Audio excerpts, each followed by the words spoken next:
યત્ર નાર્યેસ્તુ પૂજયંતે રમંતે તત્ર દેવતા। અર્થ એ છે કે જ્યાં જ્યાં મહિલાઓનું સન્માન થાય છે, જ્યાં જ્યાં મહિલાઓનું પૂજન થાય છે, ત્યાં ત્યાં દેવતાનો વાસ હોય છે, દેવી દેવતાઓ ત્યાં રહે છે। અને ભારત દેશની તો પરંપરા રહી છે વર્ષોથી, અનાદિકાળથી કે મહિલાઓનું સન્માન થાય, મહિલાઓ એવી મહિલાઓ કે જે આગળ આવે એ માટે પણ સતત પ્રયાસ કરવામાં આવે છે। અને ખાસ કરીને મોદી સરકાર દ્વારા સતત એવા પ્રયાસો કરવામાં આવે છે કે મહિલાઓ આગળ આવે, મહિલાઓનું ઉત્થાન થાય, એ થકી જ સમાજનું ઉત્થાન થવાનું છે, સમાજનું કલ્યાણ થવાનું છે। એટલા જ માટે વુમેન એન્ટરપ્રિન્યોર્સને અને મહિલાઓને આગળ આવવા માટે અનેક તકો પણ મળી રહી છે। પરંતુ આપણે વાત કરી રહ્યા છીએ હાલના સમયની, પહેલાંનો સમય ઘણો અલગ હતો કે જ્યારે મહિલાઓ માટે એટલી બધી ઓપોર્ચ્યુનિટીઝ નથી। આજે એ જ વિશે વાત કરવી છે। નમસ્કાર, ગુજરાત આઇકોન્સ સાથે હું છું માનસી સોની।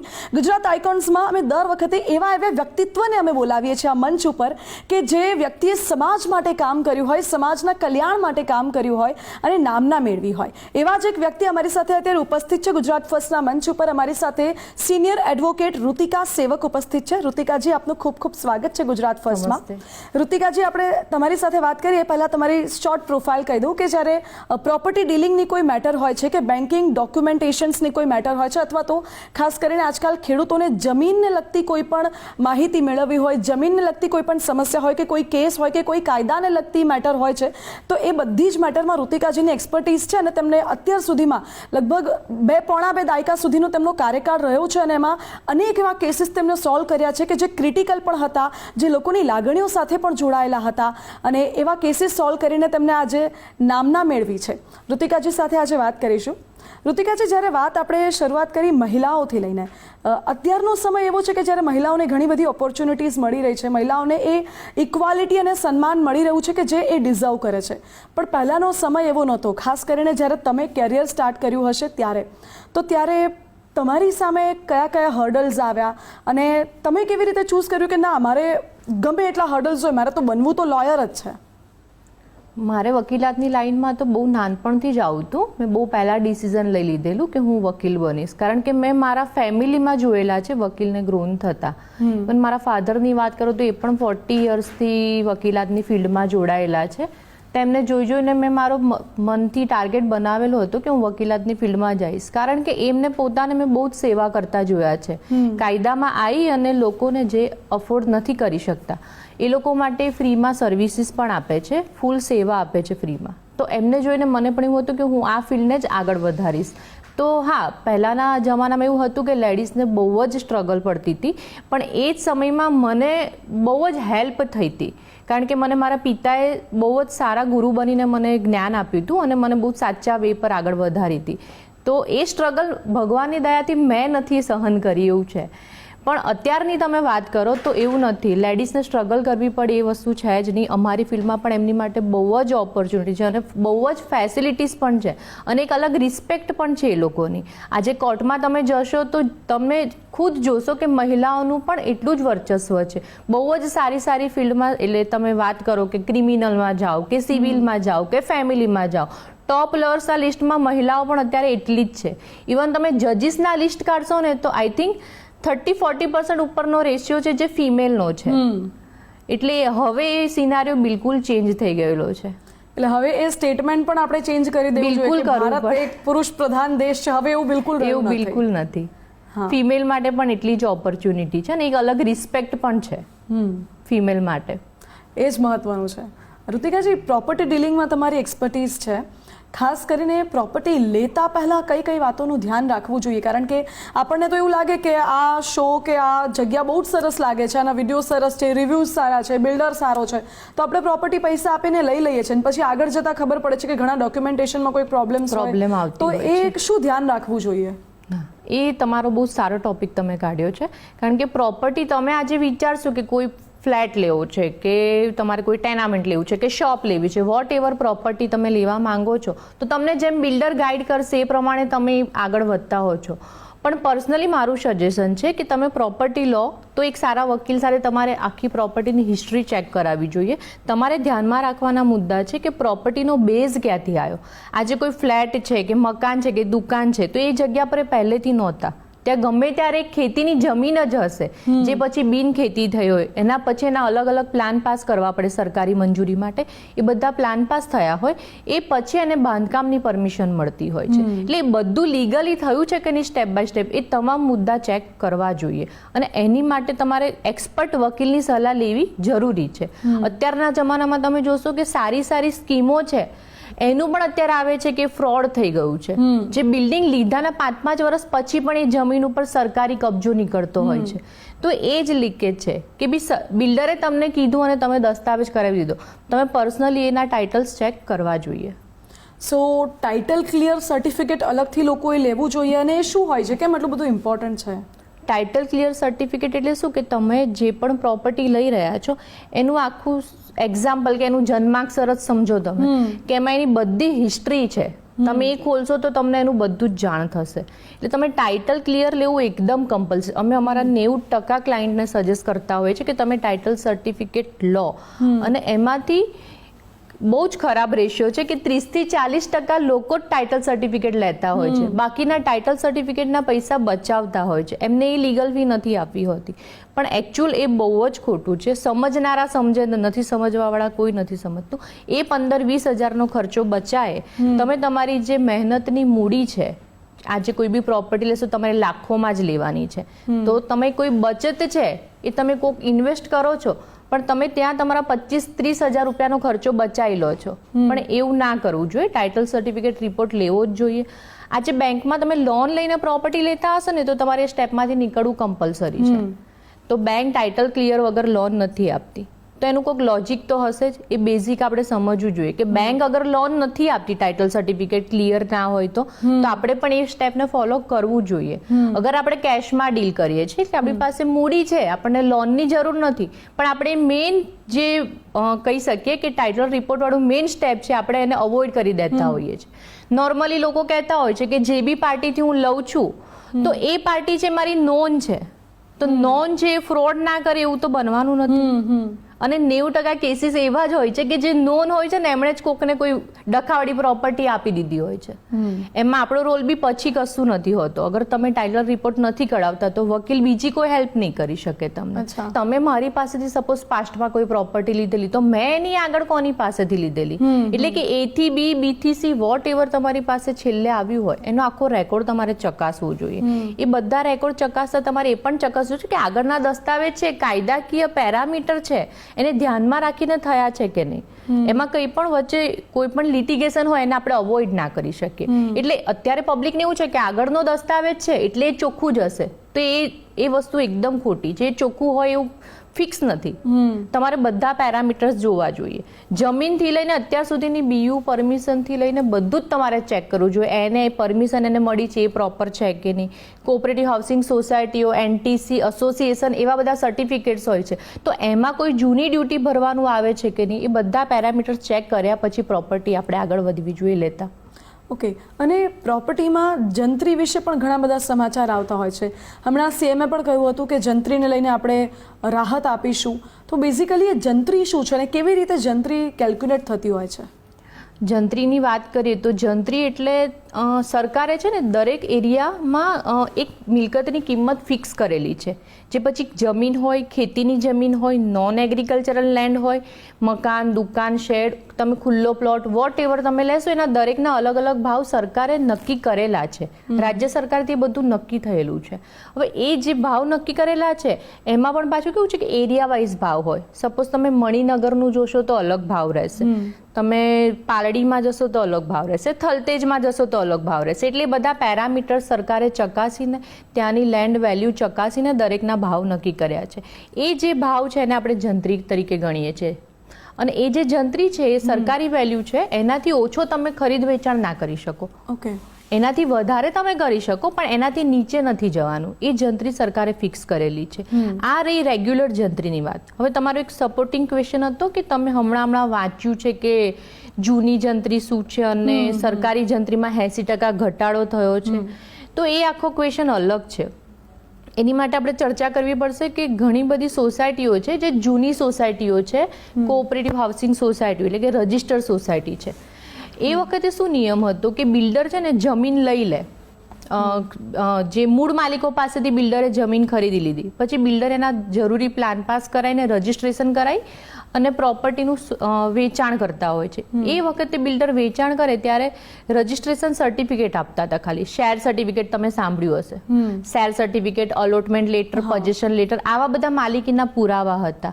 જે તે સમયે લીગલ હતું અને અત્યારે પણ એ લીગલ જ છે, પરંતુ અત્યારે એક નવા કાયદા મુજબ તમારે 82 એટલે કે 1982 એપ્રિલથી અત્યાર સુધીમાં જે પણ પરચેસ થયું હોય એનું શેર સર્ટિફિકેટ, અલોટમેન્ટ હોય કે પોઝેશન લેટર હોય, તો એ બધા દસ્તાવેજ માટે તમારે એક જૂની જંત્રી ભરવી પડે. જૂની જંત્રી એટલે કે જે તે સમયે તમે પરચેસ કર્યું તો એ જંત્રી તમે દસ્તાવેજ નહોતો થયો એટલે જંત્રી તમે સરકારમાં ભરી નથી, તો એ જે જંત્રીની ચોરી થયેલી છે, ઇનડાયરેક્ટલી કહી શકીએ કે ચોરી થઈ છે, તો એ તમારે અત્યારે વસૂલે છે સરકાર, કે એ તમે ભરશો તો તમારી પ્રોપર્ટી ચોખ્ખી ગણાશે, એટલે કે તમે એને અત્યારે તમારાથી આગળ વેચી શકશો, ઓરેલ્સ એની ઉપર લોન લઈ શકશો. અત્યારે તમે એવી કોઈ પણ પ્રોપર્ટી ઉપર લોન નહીં લઈ શકો. બની શકે કે એ જે જંત્રી તમે કહો છો જંત્રીની ચોરી થયેલી છે અને એ આગળનો જે પ્રોપર્ટી ઓનર હશે એમને કદાચ જંત્રી ના ભરી હોય, A to B, B to C કદાચ પહેલાથી જંત્રી ના ભરાઈ હોય, હાલના જે ઓનર છે એમને ભરવાની આવે, તો શું આમાં કઈ કાયદાનું હોય છે કે પછી ગમે તે રીતે એ તો કરવું જ પડે હાલના ઓનરને, કે પછી એમાં પાસ્ટ ઓનર્સનું કંઈ આવે? પહેલા જે તે સમયે જે પણ ખરીદ વેચાણ થઈ ગયા છે અગાઉમાં, ત્યારે આ કાયદો જ નહોતો કે જૂની જંત્રી ભરવી પડશે, એટલે એને કન્સિડર કરવામાં નથી આવતું. એ બધું લીગલ જ છે, પરંતુ અત્યારે જે પણ કરંટ એની ઓનરશિપ ધરાવે છે એણે એ ભરવું કમ્પલસરી છે. જે પછી આગળના 2-4 ખરીદ વેચાણ હોય તો પણ એને પહેલી ડ્યુટી બાકી હશે તો એ ભરવી પડશે. ઓકે. અને એક ઇન્ટરેસ્ટિંગ ટોપિક એ પણ છે કે અગર આપણે કોઈ પ્રોપર્ટી મહિલાઓના નામ ઉપર લઈએ છીએ તો પછી શું બેનિફિટ મળતા હોય છે? અગર તમે મહિલાઓના નામે પ્રોપર્ટી ખરીદો છો તો કાયદામાં 1% માફી આપેલી છે, એટલે કે કોઈ પણ પ્રોપર્ટી ખરીદો તો તમારે 4.9% સ્ટેમ્પ ભરવો પડે છે અને 1% રજીસ્ટ્રેશન ફી ભરવી પડે છે. તો આજે તમે કોઈ પણ મહિલાના નામે પ્રોપર્ટી લેશો તો તમને 1% રજીસ્ટ્રેશન ફીમાં માફી આપેલી છે સરકારે. જી, 1%નો તમને ફાયદો થાય. ઓકે, એટલે એ ફાયદા માટે મહિલાઓના નામ પર પ્રોપર્ટી થવી જોઈએ. એ કાયદો જ એના માટે છે કે મહિલાઓના નામે પ્રોપર્ટી લેવા માટે પહેલા એવું હતું કે મહિલાઓનું શોષણ થતું હતું, એમને કોઈ ભાગ નહોતો મળતો, મીન્સ કે હસબન્ડ સપોઝ એક્સપાયર છે તો મહિલાઓને કાઢી મૂકવામાં આવતી હતી. આ કાયદો એના માટે જ હતું કે 1% પબ્લિક બચાવે પણ ખરી અને મહિલાઓની સિક્યોરિટી સેફટી પણ થાય, એટલે એમના નામે 1% માફી માટે આપ્યું હતું. ઓકે. અને ભાગની જ તમે વાત કરી, તો શું કાયદામાં એવું જે પહેલાંના સમયમાં હતું કે નહીં, પિતાની પ્રોપર્ટી હોય તો એમાં દીકરી અને દીકરાનો એક સમાન હક હોય છે કે પછી એ આજના સમયમાં કાયદામાં કમ્પલસરી થઈ ગયું છે? હા, અત્યારે કોઈ પણ પ્રોપર્ટી હોય જે ફાધરના નામની હોય, એટલે કે મેરેજ થઈ ગયા હોય તો પિયર પક્ષની પ્રોપર્ટી તમે ગણો, તો એમાં દીકરીને પૂરેપૂરો સરખે સરખો દીકરા જેટલો જ ભાગ મળે. 2005 પછીનો એ કાયદો છે જેમાં મહિલાઓને ઇક્વલ ભાગ આપવામાં આવેલો છે. કોઈ પણ પ્રોપર્ટીમાં સરખા ભાગે મહિલાઓ પણ છે, દીકરીને પણ પોતે સરખો ભાગ આપવો પડે. અને ઋતિકાજી, આપણે હમણાં થોડા સમય પહેલા વારસાઈની પણ વાત કરી. હવે વારસાઈના કિસ્સામાં અગર વિલ નથી લખતા, અગર વિલ નથી લખેલી કોઈ કારણોસર કે પછી નથી લખતા, વાદ વિવાદ ઊભો ન થાય, તો પછી પ્રોપર્ટીની વહેંચણી કેવી રીતે થતી હોય છે અને એમાં કાયદો શું હેલ્પ કરી શકે? વારસાઈના કિસ્સાની વાત કરો તો અગર કોઈ પર્સન હયાત નથી ત્યારે જ એની વારસાઈની વાત આવે છે, તો એના જેટલા પણ લીગલ હાયર્સ છે એ બધાને પ્રોપર્ટીમાં ઇક્વલી શેરિંગ મળશે. એટલે કે સપોઝ એક્સ પર્સન હયાત નથી તો એમના વાઇફ અને તમામ દીકરીઓ મેરિડ હોય તો પણ એનો સમાવેશ થાય છે. એ બધાને સરખા ભાગે પ્રોપર્ટી વેચવી પડે. અગર એ સંમત છે સપોઝ દીકરી કે એને એનો ભાગ નથી જોતો તો એને રજીસ્ટ્રેશન હક રિલીઝ કરીને એ ભાઈને ભાગ આપી શકે છે, પણ કાયદા હિસાબે તો એને ભાગ મળશે. ઓકે, એટલે ઇક્વલ ભાગ મળી શકે. ઇક્વલ ભાગ મળી શકે. અને અમુક કેસીસ એવા પણ હોય ઋતિકાજી કે જે કોઈ વ્યક્તિ અગર ઇન્ડિયાની બહાર રહેતા હોય અને એમની જમીન કે પ્રોપર્ટી છે ઇન્ડિયામાં, તો શું એ પ્રોપર્ટી એ લોકો બહારથી રહીને વેચી શકે છે અને શું કેવી રીતે પ્રોસિજર હોય? બિલકુલ વેચી શકે. અને હવે તો અત્યારની સિચ્યુએશનમાં તો એટલું બધું ઇઝી કરી કાઢ્યું છે, બાય લો બહુ જ ઇઝી છે સિચ્યુએશન. એટલે કે સપોઝ કોઈ પર્સન બહાર રહે છે ઇન્ડિયાની બહાર, હવે એની ઇન્ડિયામાં નથી આવું પણ એને એની પ્રોપર્ટીને વેચાણ કરવી છે તો એ ઇન્ડિયામાં રહ્યા જ થઈ શકે અહીંયાથી એમને આપણે એક પાવર ઓફ અટર્ની કલમ 33 અંડર એક કાયદો આવે છે, એના હેઠળમાં પાવર ઓફ અટર્ની બનાવીને આપણે એમને મોકલવાની હોય છે. અને 100 લોકેશનમાં એ જ્યાં પણ રહેતા હશે ત્યાં સપોઝ આઉટ ઓફ કન્ટ્રીમાં 2 ચાલતું હોય છે, એક નોટરાઇઝ તમે કરાવી શકો અને એક જસ્ટિસ ઓફ પીસની સિગ્નેચર કરાવી શકો. આ બેમાંથી કોઈ પણ સાથે ઓથોરાઇઝ કરીને પાવર ઓફ અટર્ની ઇન્ડિયા મોકલે અને એને જેને પણ વિશ્વાસુને પાવર આપેલો છે એ પ્રોપર્ટીનું વેચાણ કરી શકે. અમુક એના નિયમો છે જેને ફોલો કરવાના રહેતા હોય છે. અચ્છા. અને ઋતિકા છે, તમે ખેડૂતોની જમીનના ફિલ્ડમાં પણ તમે બહુ એક્સપર્ટ છો. ખેડૂતો માટે આ સવાલ છે, ઘણા બધા મેટર્સ એવા આવતા હશે તમારી પાસે કે જ્યાં ખેડૂતોને હેરાનગતિ થાય અથવા તો ખેડૂતોને ભોળવીને તેમની જે જમીન છે નીચા ભાવે લઈ લેતા હોય છે, તો એના માટે ખેડૂતો વિરોધ કરતા હોય છે, પણ કાયદા માટે શું જોગવાઈ છે એ માટે? આમાં તો હું ખેડૂતો માટે ખાસ પહેલાં તો કહીશ કે ખેડૂતોને પણ અત્યારે કેવું છે કે જમીનનો ભાવ વધે છે કે માર્કેટની વેલ્યુએશન શું છે એનાથી અપડેટ રહેવું જોઈએ. એ લોકોમાં ભણતર એટલું બધું પહેલાં હોતું નહોતું, એના લીધે એ લોકો અવેર નથી હોતા આ વસ્તુથી. એટલે એમણે પહેલાં તો અવેરનેસ થોડી એ લોકોમાં પણ આ લાવવી જોઈએ. કોઈ પણ વસ્તુ તમે વેચતા હોય કોઈ બિલ્ડરને, એમની કોઈ પણ જમીન છે એ કોઈ બિલ્ડરને વેચતા હોય ત્યારે એમણે પણ પોતે કોઈ પોતાનો વકીલ રાખીને એની તપાસ કરવી જોઈએ. એની વેલ્યુએશન શું છે, એની અત્યારે બજાર કિંમત શું ચાલી રહી છે, અગર એ વેચવા માંગે છે તો એણે કયા કયા પેરામીટર્સ પર બિલ્ડર સાથે ડીલ કરવામાં ધ્યાન રાખવું જોઈએ, એ બધું એ લોકોએ પણ ચકાસણી હવે કરવી જોઈએ. લોકોને અવેરનેસની જરૂર છે. આજે કોઈ આપણને કોઈ વસ્તુનું નોલેજ નથી ત્યારે આપણી સાથે ફ્રોડ થાય છે. તો ખેડૂતોને ખાસ હું રિક્વેસ્ટ કરીશ કે તમારે તમારી પ્રોપર્ટી જે પણ છે, જે પણ જમીન છે તમારી, એની થોડા ટાઈમે સરકારી રેકોર્ડમાં તપાસ કરાવવી જોઈએ. ઘણી બધી વાર એવું થતું હોય છે કે રેકોર્ડમાં નામ જ ચેન્જ થઈ જતા હોય છે, થોડા ટાઈમ પછી ખબર પડે છે. તમે પોતે અવેર થાવ. અને હવે તો બધા રેકોર્ડ કાઢવા બહુ ઇઝી છે, તો એ લોકોએ થોડા અવેર થઈ અને સરકારી રેકોર્ડ્સ તમારે થોડા ટાઈમે ચેક કરવા જોઈએ, જેથી કરીને આ ફ્રોડ થતા બંધ થઈ જાય. અને જે તમે કહો છો ને કે ખેડૂતો સાથે ફ્રોડ થાય છે, એમાં નોર્મલી એવું હોય છે કે જે બાનાખત થતો હોય છે ને ત્યાંથી જ ફ્રોડ ચાલુ થઈ જાય છે. કે ભાઈ બાનાખત કરી દે, પછી બાનાખતથી વધુ અવેજ આપવાનો હોય ને ત્યારે એ લોકોને મળતો નથી અને જગ્યાનું પોઝેશન પણ લઈ લેતા હોય છે. તો આજે એ બધું તમારે આજે હંમેશા સામેવાળાના લોયર કેમ, એમ કોઈ પણ પક્ષકાર હોય એમાં 2 હોય, એક ખરીદનાર અને એક વેચનાર. તો આપણે હંમેશા એવું વિચારીએ કે વેચનારે કે ખરીદનારે કે લોયર રાખ્યો છે તો આપણે એ જે કહેશે એ ફોલો કરીશું, પણ એવું ના કરવું જોઈએ. દરેકે પોતાના લોયર પાસે પોતાની એડવાઇસ તો લેવી જ જોઈએ, એટલે એક તરફી ડિસિઝન ના આવે. અને ઘણા કેસીસ એવા પણ હશે કે જેમાં કોઈ વ્યક્તિ સમજો અગર ખેડૂત નથી, નોર્મલ માણસ છે, પણ એને ખેતી જમીન ખરીદવી છે, તો શું એની માટે ખેડૂત બનવું જરૂરી છે કે એની માટે કોઈ જોગવાઈ છે? ગુજરાતમાં એવું છે પર્ટિક્યુલર કે અગર તમે મૂળના ખેડૂત નથી તો તમે ખેતીની જમીન ના લઈ શકો. ઓકે. અને મૂળના ખેડૂત એટલે તમારી પાસે 1951 થી પહેલાનું વેચાણથી ખેડૂતાઈ આવી હોવી જોઈએ. અધરવાઇઝ તમારે 1951 પછી વારસાઈથી ખેડૂત હક આવેલો હોવો જોઈએ. અગર તમે એમાં નથી, એ ક્રાઇટેરિયામાં ફિટ નથી થતા તો તમે ગુજરાતમાં ખેતીની જમીન ના લઈ શકો. એની માટેનો એક સ્પેશિયલ લો છે આપણો. એટલે ખેડૂત તમે બહુ જૂના જ હોવા જોઈએ. 51 પહેલાની ખરીદી, 51 પછીની વારસાઈ, એ 2 જ નિયમ છે. અચ્છા, એટલે એ તો પોસિબલ જ નથી. ઋતિકા છે, તમે તમારી લાઈફમાં તો પ્રોપર્ટી રિલેટેડ અઢળક કેસીસ કર્યા હશે. તમારી લાઈફમાં કોઈ એવો કેસ કે જે તમને આમ યાદ રહી ગયો હોય કે બહુ જ ટફ હતો કે પછી બહુ હાર્ટ ટચિંગ કેસ હતો, એવો કોઈ કેસ? હું મારી જ વાત કરું ને કે આપણે આટલું બધું ચકાસતા હોઈએ છીએ, પરંતુ મારા જે એકદમ નજદીકના જે છે મિત્ર કહી શકીએ આપણે, એમનું પોતાનું, મારો કેસ નથી આ, પણ મેં એનો કેસ સાંભળેલો છે જે હું ડિસ્કસ કરીશ તમારી સાથે. એમણે કોઈક જમીન ખરીદી અને એમણે પોતે સામેવાળા સાથે ફ્રોડ કર્યું.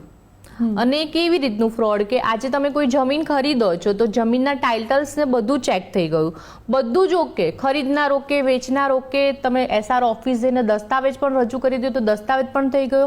આ બધું થયાના 45 દિવસ પછી જાણ થઈ કે જે વેચનાર આવ્યા હતા ને દસ્તાવેજ ઓફિસે, એ પાર્ટી જ ફ્રોડ હતી. એટલે એ જે ભાઈ છે એ તો કદાચ 20 વર્ષથી ઇન્ડિયા જ નથી આવ્યા, જેની જમીન વેચાઈ ગઈ. ઓકે, એવું થયું હતું. એટલે આમાં મેઇન ડ્રોબેક શું હતો કે સેમ જે ખરીદનારે તો ફ્રોડ જ કરવું હતું, એટલે એણે તો ફ્રોડ કર્યું કે વેચાણ આખી પાર્ટી ઊભી કરીને આ બધો કેસ આખો એમણે બનાવ્યો. પણ આમાં જે તે સમયે મેં તમને કીધું ને કે ટાઇટલ સર્ટિફિકેટ નહોતું લીધું, જે ટાઇટલમાં બે પ્રકારો, એક તમે સર્ચ રિપોર્ટથી ટાઇટલ લઈ શકો જેમાં સરકારી રેકોર્ડ ખાલી ચેક થાય, અને બીજો વે હોય કે તમે સર્ચ રિપોર્ટથી ટાઇટલ લો, એ સિવાય તમે પેપરમાં વાંચ્યું હશે કે જાહેર નોટિસ એડવોકેટ દ્વારા અપાતી હોય છે. એ જાહેર નોટિસ એટલે કે એમાં એવું લખેલું હોય કે ભાઈ આ જગ્યા આ ભાઈ વેચે છે, આ ભાઈ ખરીદે છે, અને એ જાહેર પબ્લિકને જાણ કરવામાં આવે છે કે આમાં કોઈને કોઈ પણ ક્વેરી હોય તો એમણે આટલા દિવસોની અંદર વકીલને મળી અને એમનો જે પુરાવા છે એ રજૂ કરવાના હોય છે. તમે અગર કહો છો કે આ જમીન વેચાય છે, એમાં મારો હક છે, તો તમે ટાઇટલ ક્લિયર ના આપી શકો, તો મારે બધા પુરાવા ચેક કરીને એનું સર્ટિફિકેશન ચેક કરવાનું હોય છે. તો આ વસ્તુ ધ્યાનમાં રાખવાની હોય છે, જે એમાં ધ્યાનમાં નથી રખાઈ. અને મારી એવી એક સિસ્ટમ છે કે કોઈ પણ એક પ્રોપર્ટીના પેપર, એ સામાન્ય દુકાન કેમ હોય કે ખેતીની જમીન કેમ હોય, દરેકના પેપર અમે 3 વાર રિવાઇઝ કરતા હોઈએ છીએ કે અમારી પણ ભૂલ ના રહેવી જોઈએ. રેવન્યુ રેકોર્ડ પણ અમે 3 વાર ચેક કરતા હોઈએ છીએ કે કોઈક ભૂલના લીધે કોઈ મિસ થઈ ગઈ એન્ટ્રી, તો એનું સફર આપણું ક્લાયન્ટ કરશે. આપણે તો આપણી ફી લઈને છૂટી જઈશું, પણ એમની એક મૂડી રોકાઈ જશે એમાં. એટલે મારે તો આવું કંઈ થયું નથી, પણ એવું બહુ બધી વાર બનતું હોય છે. મેં પણ આવું કેટલા બધા કેસીસ સાંભળેલા છે કે આવું ફ્રોડ થઈ જતું હોય છે. ઋતિકાજી, આપ મહિલા સશક્તિકરણનું ઉદાહરણ પણ પૂરું પાડો છો. ઘણા બધા યંગ એસ્પાયરિંગ લોયર્સ છે, એમને પણ તમે ટ્રેનિંગ પણ આપો છો અને એમની માટે ઇન્સ્પિરેશન પણ છો.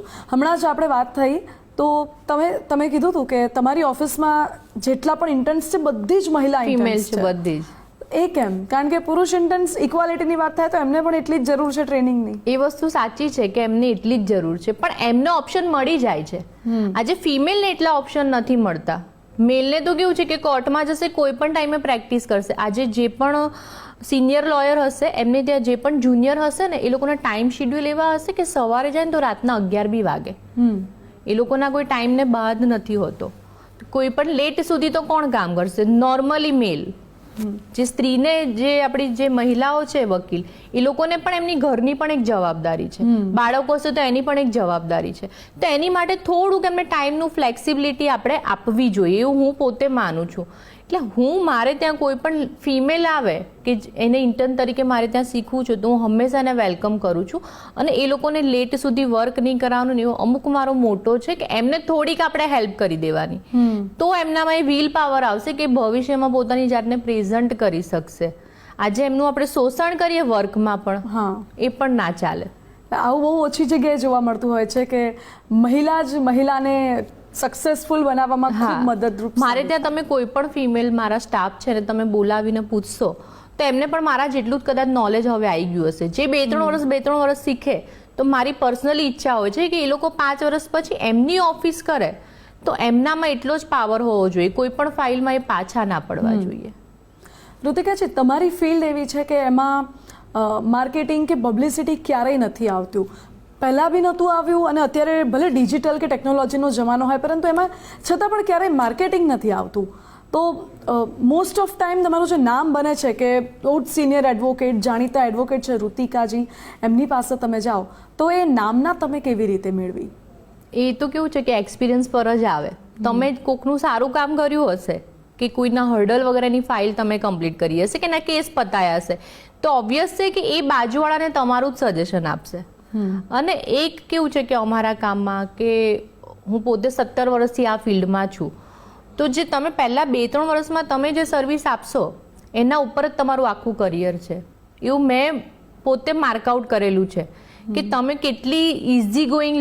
કોઈને બી કેવું કે વકીલને હાથે જવું હોય ને તો કોઈને ગમે નહીં, કે પરાણે જ જતા હોય, કે કોઈ કેસમાં અટવાયા હોય તો જતા હોય. પણ મેં પર્સનલી મારો બેઝ એવો બનાવ્યો છે કે કોઈક ચોઇસથી મારે ત્યાં આવે. આજે કોઈ પ્રોપર્ટી ખરીદતું હશે તો એ ખુશ હશે, તો એ મારે ત્યાં ખુશી આવે ને મારી ફી ખુશી આવતી હોય. કોઈ પરાણે ના દે કે ભાઈ પ્રોપર્ટી ખરીદીએ છે તો મેડમને પૈસા આપવાના છે. અને એનું અત્યારે કેવું કે બધાની લાઈફસ્ટાઈલ એટલી હેક્ટિક હોય છે, કોઈની પાસે ટાઈમ નથી હોતો ધક્કા ખાવાનો.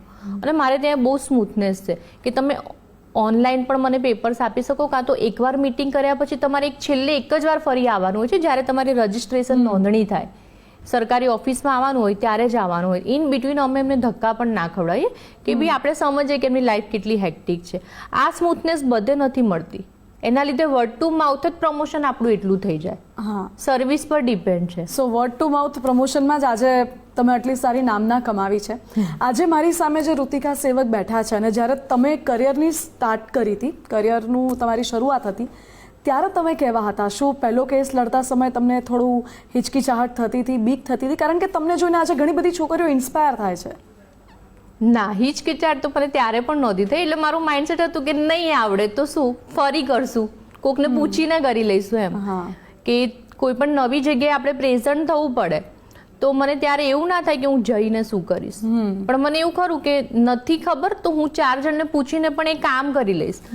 અને મને બેકગ્રાઉન્ડ પણ એવા જ મળ્યા કે બી ક્યાંય બી રજૂ થઈએ તો જે 4 જણને પૂછ્યું હોય કે બી આને ફર્સ્ટ ટાઈમ તો આવડે નહીં આપણને કામ કરતા કે કેવી રીતે કરવાનું છે, તો જેની બી પાસે હેલ્પ માંગ્યું હોય ને એ પણ એટલા બધા કોઓપરેટિવ માણસો મળ્યા છે. હું એટલે જ કહીશ કે અત્યારે ફિમેલને કરિયર બનાવવું બહુ ઇઝી છે. સરકારી ઓફિસમાં પણ બધા હેલ્પફુલ છે. તમે SRO ઓફિસ જશો એટલે સબ રજિસ્ટ્રાર ઓફિસ જશો, બધા તમને હેલ્પ કરશે, બધા તમારી રિસ્પેક્ટ કરશે, જે પહેલાં નહોતું. બહુ ઇઝી છે હવે એ કામ કરવું. બિલકુલ ઋતિકાજી.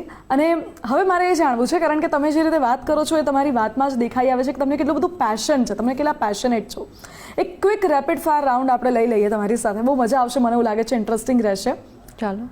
તમારા માટે coat, life, advocate, dream, okay, sky, limit, nice, female, power, wow, અને લોયર, વકીલાત, વકીલાત એટલે તો મારું આઈડેન્ટિટી.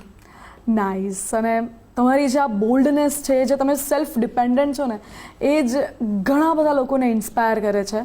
અને ઘણી બધી મહિલાઓ કે જે કદાચ અત્યારે ભણતી તો હશે, LLB નો અભ્યાસ કરતી હશે, પરંતુ તેમના મનમાં કદાચ અગર 1% બી ડાઉટ હશે, તો આઈ હોપ કે તમારું આ ઇન્ટરવ્યૂ જોઈને એમને એમ થાય કે ના, અમારે ઋતિકા સેવક જેવું બનવું છે અને અમારે એવા એડવોકેટ બનવા છે. ખાસ કરીને તમારી જે ફિલ્ડ છે પ્રોપર્ટી ડીલિંગની, એ પણ બહુ ટફ છે, કારણ કે મોટાભાગે મહિલાઓ પ્રોપર્ટી ડીલિંગમાં ખૂબ ઓછી આવતી હોય છે. અને તમે જે આ એકદમ નીશે ફિલ્ડ ચૂઝ કરી છે એ પણ ઘણું ઇન્સ્પાયરિંગ છે. તમે મહિલાઓને લાસ્ટ મેસેજ શું આપવા માંગશો, જે છોકરીઓ છે, મહિલાઓ છે એમને? હું ખાસ જ કહીશ કે અગર તમે કાયદાની ફિલ્ડમાં આવવા માંગો છો તો મોસ્ટ વેલકમ છે. અત્યારે આ સૌથી પાવરફુલ ફિલ્ડ હું કહી શકું કે તમારામાં આવડત છે એટલું તમે તમારી પ્રેસ્ટીજ એક ઊભી કરી શકો છો. અહીંયા કોઈ લિમિટ જ નથી તમારે આગળ વધવા માટે. અગર તમે પાવરફુલ થઈને કામ કરશો તો ખૂબ જ ઓપોર્ચ્યુનિટી છે, બધાને વેલકમ છે લો શીખવા માટે. બિલકુલ. એટલે વકીલાત એક એવી ફિલ્ડ છે જ્યાં સ્કાય ઇઝ ધ લિમિટ, અને ખાસ કરીને આવડત કરતાં વધારે ઇમ્પોર્ટન્ટ છે પેશન. તમે તમારા પેશનને અગર કામ બનાવશો તો આટલા જ આગળ વધશો. ઋતિકાજી, આપનો ખૂબ ખૂબ આભાર અમારી સાથે જોડાવા માટે. એટલે તમામ દર્શક મિત્રોને પણ હું એ કહેવા માંગીશ કે જો તમારે પ્રોપર્ટી રિલેટેડ કોઈ મેટર છે અથવા તો બેન્કિંગ રિલેટેડ કોઈ લીગલ મેટર છે, તો તમે મિસ ઋતિકા સેવકનો બિલકુલ સંપર્ક કરો. તમને 100% જે જવાબ જોઈતો હશે, જો સેટિસ્ફેક્શન જોઈતું હશે એ તો મળશે જ. અને લીગલ મેટર્સમાં તો તમને ખબર જ છે કે ઋતિકાજી એક્સપર્ટ છે, તો લીગલ મેટર્સમાં પણ તમને ફૂલ સપોર્ટ મળશે. આ સાથે જ અમારી વિશેષ રજૂઆતમાં આજે બસ આટલું જ. મને રજા આપો. નમસ્કાર.